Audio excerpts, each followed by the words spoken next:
یک روزی این دنیا به 10 روزی گورای. 10 گور نه استغفرالله، نه سبحان الله، نه الحمدلله، نه جمعه خونه، نه حج. ای بچه دنیا نمش هسته.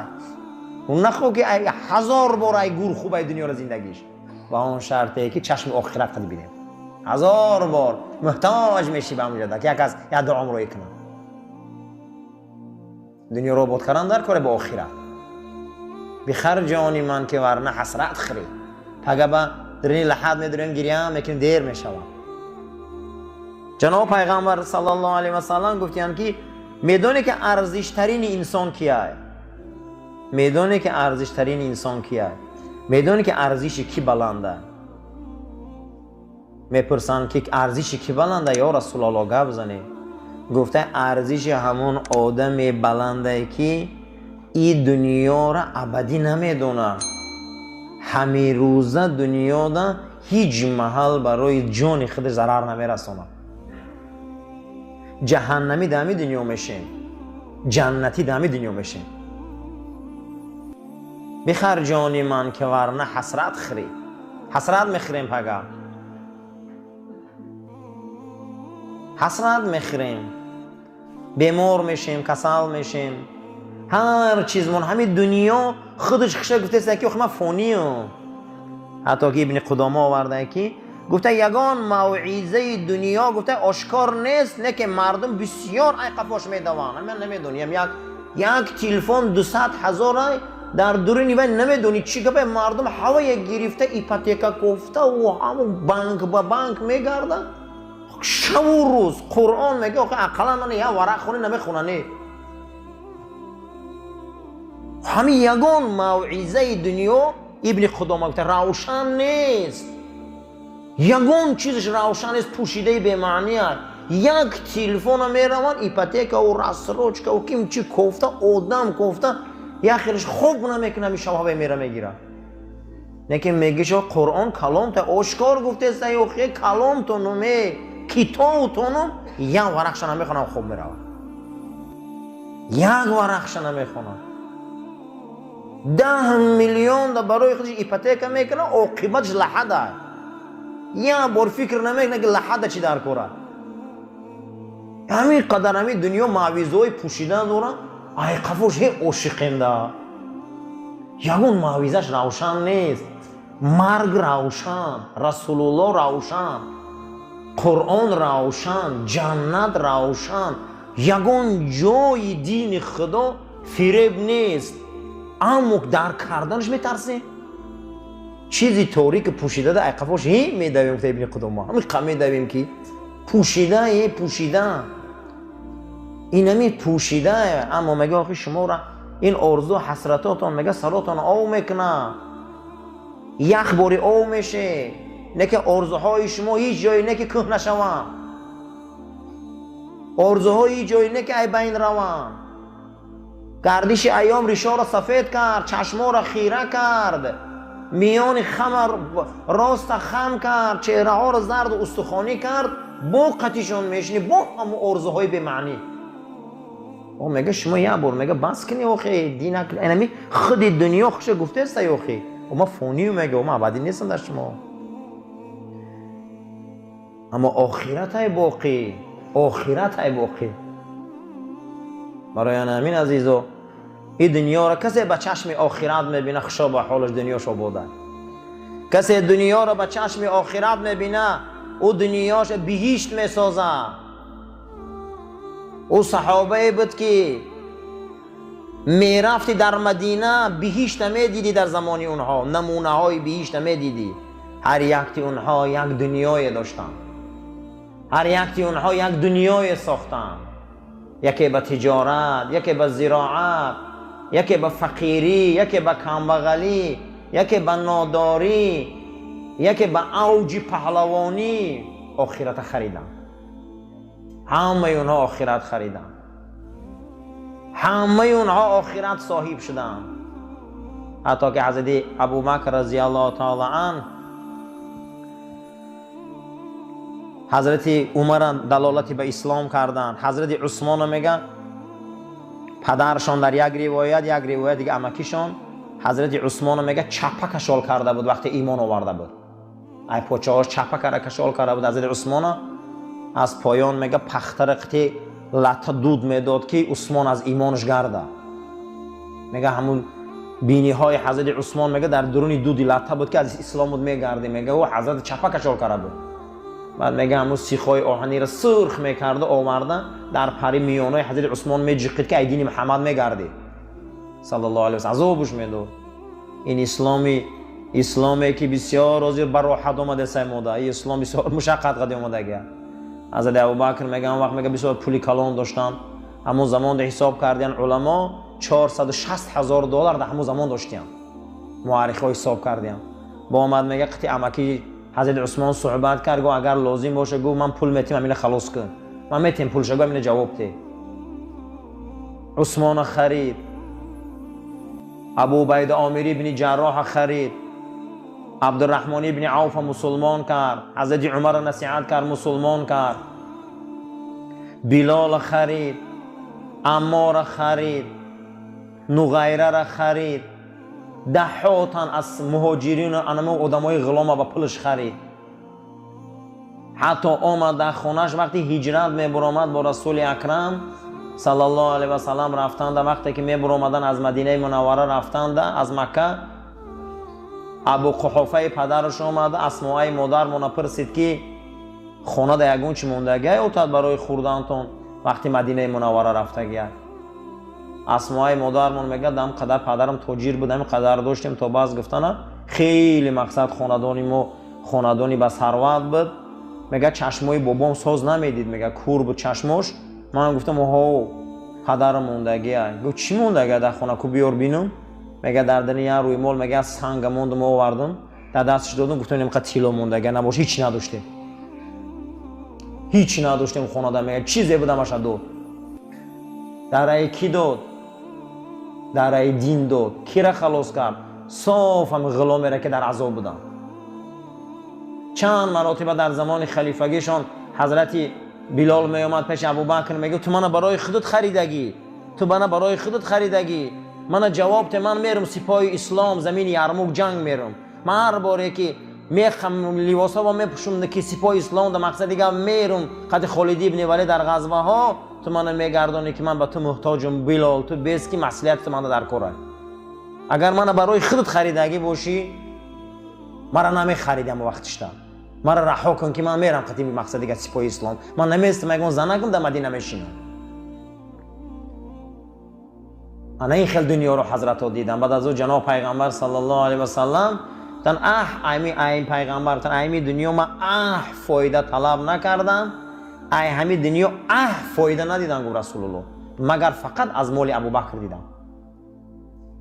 مال ابوبکر گفت دیدم خدمت کرده رای اسلام تای خدمت کرده رای شرع خدمت های شایسته و ارزنده کردن تا اینکه دین رواج یافت غلاما آزاد شدن. برای همین عزیزا خشا به حال آدمی که دنیا را برای خودش یه جای امید بخش کنه با آن شرطی که با چشم آخرت بینن. آخرت در همین دنیا میگیریم. آخرت در همین دنیا صاحب میشیم. هیچ کس نگوه که من در اینجا 50 60 سال 70 80 سال میستم پگه با آخرت طلب میکنم. این نمیشه این کار. دنیا را در همین جای دنیا وسیله های. دنیا را با چشم دنیا نبینیم که بای میتیم. دنیا را با چشم آخرت بینیم. و همه این قله‌های بلند میرسیم. انا خیلی بود صحابه. انا خیلی بزرگی صحابه. رسول اکرم صلی الله علیه و سلم پرسیدن که یک انسان دنیا داره و یک انسان دنیا نداره. کدام این نزد خدا ده بلند؟ گو یک انسان دنیا داره با چشم آخرت دنیاشو آباد کرده. یا آدمی هیچی نداره این در نزد خدا گو 70 درجه بلنده.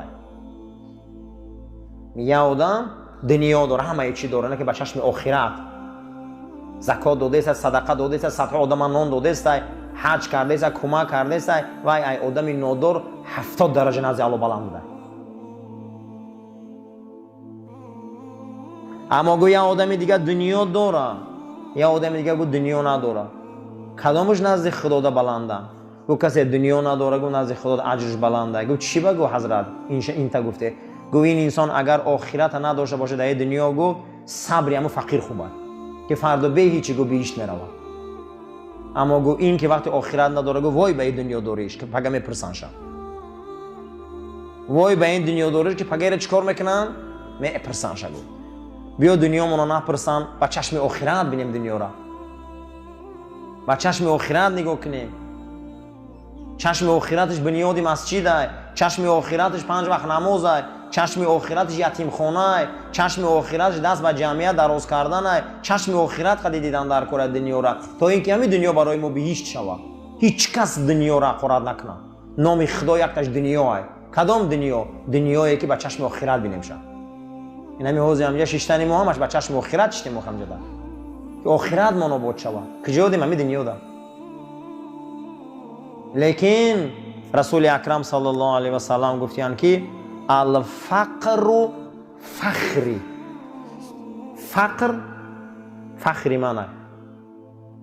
و حیران میشن که چی خیل بو ای بر میگن که فقیر نباش، کم بغل نباش، ای خیلی کن ای خیلی کن، صاحب زکات و صدقه شو. میگه پیغمبر میگه فقر فخری منه. پیغمبر صلی الله علیه و سلم گفتن که فقر این لباس دریدگی نه، فقر بخونگی و بیداری و پوچیگری نه، فقر این کیسه پوچ نه. معنی فقر همین نگفته که هر یک امتی من دانه که همین دنیا ابدی نیست. همین فقر گفته. ماشین داری، خانه داری، در داری، تلفن داری، جوره داری، ای قفاش انمی خیلی ایمان داشته باش که ابدی نیست. انمی بده فقیر. این ابدی نیست برای ما. این یه روز میره دستی ما. کسی انا همین خیلی عقیده داشتگی باشه، عقیده رسول الله را داشته. همه چین ابدی نیست از حضرت برادران. این همش اثری همه میمونه میره اینجا. این دنیاشا همه این میمونه اثری همه. کسی که تمامی داراییش ابدی نمیدونیسته و نزد الله نمی فقیر بوده است. معنی فقر نمی بوده است که یگان چیز برای ما ابدی نیست. وقت ساعتش قد یه رنگ و برنگ میگذره میره. چیکار کنیم تا زندگی من درست شود؟ در دنیا زندگی نه است کنیم دنیا من آباد شود. گفته است که با چشم آخرت دنیا را نگاه کنیم. با چشم چی؟ آخرت. خشا به حالش یگان گر دنیا حرام نیست. کسی با چشم آخرت دنیا را نگاه میکنه، من میگه الهی نم 1000 سال خدا عمرش بده. ابوبکر، عمر، عثمان و علی، صحابه بزرگ دنیا را با چشم آخرت دیدن، دنیاشون آباد شد. کسی که دنیا را با چشم آخرت میبینه، این دنیا لعنتی دنیا نیست. کسی دنیا را با چشم آخرت میبینه، چی خوب دنیایی در زندگی کرده، چی خوب دنیایی در زندگی کرده. خشو به حال الهی نم همین کسی دنیا را با چشم آخرت میبینه، خدا 1000 سال عمرش ده. یکون جای کمبوتیش نیست. همین خداوند به عبادتم بره، به طاعتم بره، برای رسولش بره، پاک خرم، پاک گردم، صاحب فرزندای صالح باشم، زندگی اویلای شایسته کنم، الهی نم 200 سال عمر بینم. گندگی داشته عمری دراز. اینم دنیا را با چشم آخرت که نمیبینیم، در 50 ساله عمرمون همین عمرمون بیزوری میکنیم. میگیم چی عمره، چی دیدم همین دنیا؟ برای که با چشم آخرت ندیده استیم شوخی. دنیا را با چشم آخرت دیدن در کره. یکی از زندگی‌های خوبی این دنیا همین بوده که دنیا را با دنیا تماشا نکنی، دنیا را با آخرت تماشا کنی. دنیا را با آخرت. روز جنگ خندق رسول اکرم صلی الله علیه و سلم نشستگی بودن. بعد از او گفتن حضرت که اصحاب چی حال داره؟ صحابه دنیای تنگ داشت، آمدن این اینون شکایت کرد، ای آب شکایت کردی، ای پشک شکایت کردی، ای خوراک دیگه شکایت بالای شکایت شدن. گریب جناب پیغمبر زیغ شدن. فقیری و کمبغلی هم قینده یوخی. چهره جناب پیغمبر صلی الله علیه و سلم تغییر یافتن، زیغ شدن. حضرت عثمان رضی الله تعالی عنه از بین صحابه خستن، صحنه را فهمیدن و بیرون برآمدن رفتن. بعد از اندک میگه حضرت عثمان میگه نیم خواب، میگم قپای کلون، میگه نیمش میگه به زور میگم تا ایمی دهنی در خیمه جناب پیغمبر در آمدن. آوردن در پیش رسول اکرم صلی الله علیه و سلم موندن و بعد از او دهنی همون قپی نیم کالاشون کشودن، همون لیمچه‌شون رو پایان کردن. میگه نگاه کردیم نیم لیمچه‌ای که حضرت عثمان آوردن که در اون زمان این دارایی را خیلی ثروتمند نداشت، آمیخته با طلا و نقره همه را در دامن رسول اکرم ریختن. گفتن حضرت همون تجارت هم جمع کردگی بدم در همین خزینه هم چیزی که به جمع کردم و برام دادم تا بگیرم باشه همین ثوابات تقسیم کن زیغ نگرده چهره‌تون زرد نگیری. جناب پیغمبر میگه نشسته بودن میگه کم تر ایستاد میگه دیدیم که چهره رسول اکرم صلی الله علیه و سلم میگه از همون نورهای طلا میگه روشن‌تر شد. پیامبر چهره‌ش میگه خرسان شده و گویا مردم خبر داره خدا از وعده کرد که برای عثمان دیگه گناه ضرر نمیکنه. گفتن چی با؟ گفتن عثمان بهشته. عثمان بهشته بودرش اعلان شد. خشا به حال آدمی که دنیا قد بهشت خره. گوهازی وعده شد که عثمان در بهشته. ای 10 تن یاروی بهشتش کیه؟ این همین روز بهشتش داره. میتونیم که به دنیا بهشت خریم. خشا به حال آدمی که دنیا رنگ عثمان بینه. خشا به حال انسانی که رنگ عثمان پول جمع کنه. خشا به حال انسانی که رنگ عثمان تیه. خشا به حال انسانی که جناب پیغمبر گفت ما لا یضر علی عثمان ذنبا. امروز برای عثمان دیگر گناه ضرر نداره. گویا جانب خدا امر شد عثمان بهشتیه. بعد از اون میگه مال جمع کنیم. گفته بله جمع کنیم. رنگ عثمان جمع کنیم. گفته ذخیرهش کنیم. گفته رنگ عثمان ذخیره کنیم. گفته چی ذخیره؟ گفته جنت. المال و البنون زینت الحیات دنیا. قرآن هم آیت نازل کرد در سوره کهف. مال و فرزند زینت دنیا هم میگذره میره. چیه و الباقیات الصالحات؟ چیه و باقی صالح؟ اعمال های نیک. میگه ای عثمان چیزی بد نبود گذشت رفت اما تو بهشت ابدی. تو 10 تن از یاری بهشتی. انسان همیشه دوست می‌داره کامل بدنه.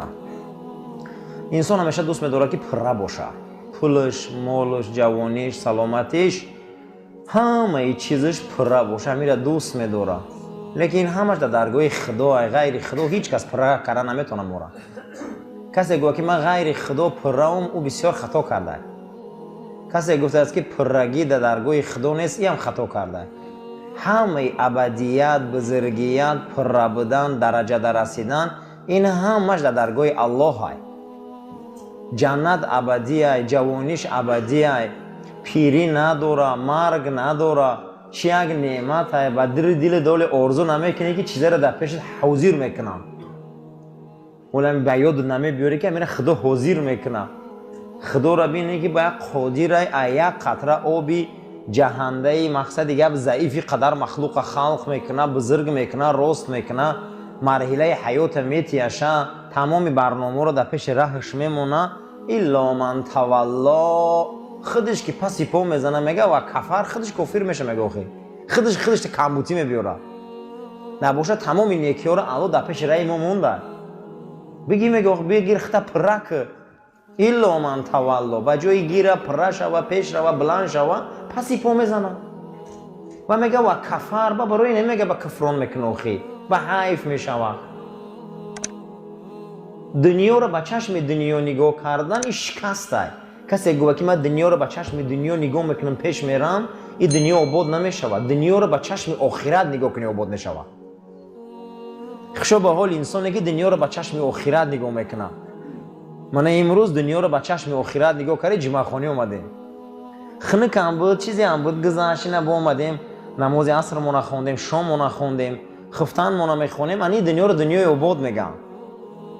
اگر دنیا رو با چشم آخرت ما نگاه نکنیم، هیچ دنیایی نیست. دنیا در همین دنیا دست برداره. یک از گوه که من دنیا رو با چشم دنیا نگاه کردم و برد کردم، هیچ که برد کردگی نیست. فرعون برای همین فرعون شد، قارون برای همین قارون شد. لیکن رسول الله صلی الله علیه و سلم دنیا رو با چشم آخرت دیدن، چه آبرو پیدا کردن. جناب پیغمبر اومدن که در تمام اطراف مدینه منوره یهودیای فدک، یهودیای خیبر، یهودیای قریظه، یهودیای بنی نظیر، یهودیای قباد، یهودیای غطفان بسیار بود. اونجا جوجود بسیار بود. همین خیلی کردگی بودن که اوضاع مدینه رو بد کردگی بودن. همه تجارت و زراعت و همه کسب و کار دست همیو بود. پیغمبر خدا صلی الله علیه و سلم اومد خاطر همه یهودی‌ها شرنامه بست. اگه دنیاداری رو ببینیم حتی که همین چاه‌های مدینه منوره را اینو هم اش مونوپولیا کرده بودن، همین چاه در مردم مدینه اوش میفروختن. هم که مونوپولیا کرده بودن که 2 روز ایش میفروخت، 2 روز اوش، 2 روز ایش میفروخت، 2 روز اوش، همین مردم در او فروشی هم دادن. اینا هم تری مردم هم. جناب پیغمبر صلی الله علیه و سلم فرمودند که کسی که اگر همین چاه‌های مدینه را دست میو خلاص کنه جوش بیشتر که مردم آزاد آب نوشه. اولین آدمی که قطینو سهمیه موند و پول قد تجارت در کار کرد حضرت عثمان بود. حضرت عثمان در تجارتش مبلغ گذاری که قدشان کار سر کرد، بسیار تجارت‌ها کلان شدن. در داد و گرفت‌های کلان سهمیه ها حضرت عثمان گفت که همین چهار را من دمیته، من سهمیه ها میبخشم در تجارت خرما و بخور و در باغداری و در شتر فروشیشون. بعد در یک هفته 2 روز آب در عثمان دادن. گفتن خیلی سهمیه های مربی گفتن ای بر مدخل تجارت ها منوسه که من اما چهار را داده میتیم 2 روز ایتی چهار. این در 2 روز مردم هم که تامین آب میکرد که مردم یک هفته آب از آب نمیکشید. یک هفته 2 هفته دیگه تجارت یهود در بازی در اومدن، دیگه آب فروختن نتونستن. اومدن گفتن 400,000 تنگه عثمان مجموعه سهمیه ما بتی همین چهار ای خده. همش حضرت 400,000 تنگه را داد و چهار را گرفت. اومد به جناب پیغمبر گفت که من چهار را جوتا گرفت همش آزاد کردم در الله. برای مردم به پول گیرن. جناب پیغمبر گفت که کسی که همین چاه روما همین چهار همش توزیع کرد اطراف مدینه منوره، ولی کوئی جای او بیشتر. گویا میشوه که انسان با چشم آخرت میبینه این دنیا رو آباد میکنه. در روز جنگ خندق حضرت عثمان 1000 اسب دادگی بده. کمیتی 1000 اسب؟ 1000 اسب دادگی بده. 1000 اسب، 1000 کمان، 1000 نیزه شختی. جناب پیغمبر فرمودند کسی که لشکری خندق مجهز میکنه خدا جنت وعدهش داده. زوری هیچ کس نرسید، میگه زوری عثمان رسید. برای همین عزیزا این دنیا دا خوشا به حال انسانی که دنیا رو با چشم آخرت بینه عثمان باری باشه. اینو مردای زمین بدن، اینو دنیا دا خدمت کردن، نباشه اینو یگون چی دنیا تنقصی نداشتن، کمبودی نداشتن. خوشا به حال انسانایی که دنیا رو خیلی میبینن. لیکن هیچ نموند از عثمان نامینه که من در قبرستان بخی خوابه، نه همین تجارتش یگون چی موند دیگه، نه زیرانتش، لیکن چیزی که داد همون موند. دنیا را کسی به چشم آخرت بینه و دنیا آباده. دنیا را کسی به چشم دنیا بینه هیچ چیز نیست. تا حاضیره قارون لعنتی میگم که قارون تعریف میکنه. هیچ کس قارون تعریف نمیکنه. هیچ کس فرعون تعریف نمیکنه. هیچ کس. نه که این دنیا را بینین که از نیکا هم تعریف میکنه این دنیا را. در این دنیا که چقدر زندگی کنیم که دنیا خوب باشه. در این دنیا رنگ عثمان زندگی کنیم. در این دنیا رنگ حضرت ابوبکر زندگی کنیم. در این دنیا رنگ حضرت عمر زندگی کنیم. در این دنیا رنگ بزرگان زندگی کنیم. مثل همه آدمایی که از این دنیا را با چشم آخرت دیدن. این دنیا را با چشم چه دیدن عزیزا؟ آخرت دیدن. این دنیا را کسی با چشم آخرت میبینه هیچ محل حرام نیست. هیچ محل حرام نیست. دنیا را با چشم دنیا میبینی به حرام میشود. کسی دنیا را با چشم آخرت که دید او را هیچ کس موعظه زکات نمیکنه. کسی دنیا را با چشم آخرت دید هیچ کس وی موعظه صدقه و احسان نمیکنه. وی خودش خدا داده یک با چشم آخرت دیدن میگیره. گوسفند میکشن، خانه پیغمبر خدا میبیارن صلی الله علیه و سلم. پیغمبر اکرم گوشت ریزه میکنن. بعد یه روز میپرسن حمیرا، عایشه چی موند خونه ده؟ فرستاده خدا نصفش بخشیدم، نصفش در داخل همون انبارخانه مونده. نصفش مونده، نصفش بخشیدم. عایشه همون بخشیدگیش مونده، این نصفش که اخته هیچ نمونده. همون دودگید موند. دودگید موند عایشه در دنیا که کردی. اون ندودهی که اخدت میخیر او برایت هیچ نمیشه، برای حساب نکرد. همون نمونده. چیزی که دادیم اون موند برادرو. چیزی که دادیم اون چکار کرد؟ اون موند. خوشا به حال انسانی که دنیا رو به چشم آخرت نگاه کنه.